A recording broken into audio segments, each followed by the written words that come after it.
รอให้หวังถ้อยคำหักสัญญาด้วยปากกาใจปลายทางความฝันยาวไกลสองใจสิบ่จืดจางห่วงเจ้าเดลาจึงมันโทรหาเป็นหมู่เที่ยวทางส่งใจไปเดินเคียงข้างเติมแรงบนทางดินรน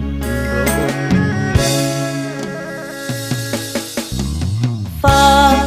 ห้องโยนห่วงคนผู้อยู่เมืองไกลยันกระดาษหัวใจวันไหวเมื่อใกล้กันโดย่านป่าซีเมนต์ขังเจ้าไว้เดหน้ามนอ้ายโทรถามก็ร้องทำสัญญาหล่นอย่าให้ฝันที่เขียนไว้เฮาสอง